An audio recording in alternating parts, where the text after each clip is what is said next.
Welcome to Mokshika academy.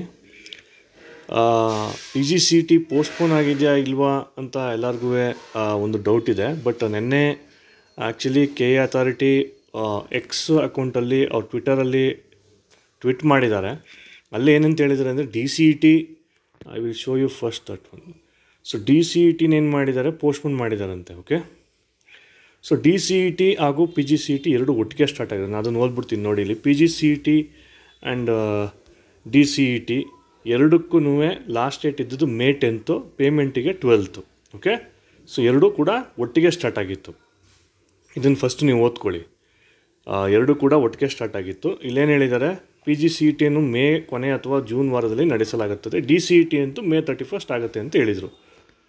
So ನಿನ್ನೆ ಅವರ Twitter ಅಕೌಂಟಲ್ಲಿ ಏನು ಮಾಡಿದ್ದಾರೆ ಅಂತ ಹೇಳಿದ್ರೆ, ಇಲ್ಲಿ ನೋಡ್ಬೋದು ನೀವು.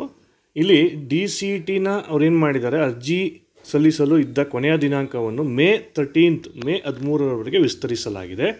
ಅಂದು ಬೆಳಗ್ಗೆ 11ರವರೆಗೆ ಅರ್ಜಿ ಸಲ್ಲಿಸಿ 6 ಗಂಟೆ ಒಳಗೆ ಪಾವತಿಸಬೇಕು. ಅಂದರೆ May 13th 11 AM ಒಳಗಡೆ ಏನು ಮಾಡಬೇಕು, they should apply and 6 PM ಒಳಗಡೆ ಪೇಮೆಂಟನ್ನು ಮಾಡಬೇಕು ಅಂತ ಹೇಳಿದ್ದಾರೆ.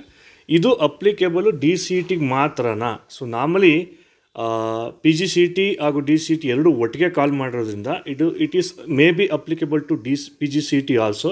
ಸೊ ಮಾರ್ನಿಂಗು ಕೂಡ ಕೆಲವರು ಸ್ಟೂಡೆಂಟ್ಸ್ಗಳು ನಾವು ಅಪ್ಲೈ ಮಾಡಿದ್ವಿ ಸರ್, ಪೇಮೆಂಟು ಕೂಡ ಮಾಡಿದ್ವಿ, ಸೊ ತಗೋತಾ ಇದೆ ಅಂತ ಹೇಳಿದ್ದಾರೆ. ಇನ್ ಕೇಸ್ ಯಾರು ಅಪ್ಲೈ ಮಾಡಲಿಲ್ಲ ಅಂತೇಳಿ ಅಪ್ಲೈ ಮಾಡಿ, ಡೆಫಿನೆಟ್ಲಿ ಅದು ಆಗುತ್ತೆ. So you need not to worry. So ಅಂದರೆ 13th ಇನ್ನೂ ಎಕ್ಸ್ಟೆಂಡ್ ಆಗಿದೆ. ನಾಳೆ ಇನ್ನೊಂದು ಸರಿ ಕನ್ಫರ್ಮ್ ಮಾಡ್ತೀನಿ ನಾನು ಕಾಲ್ ಮಾಡಿ. But they are not receiving the call.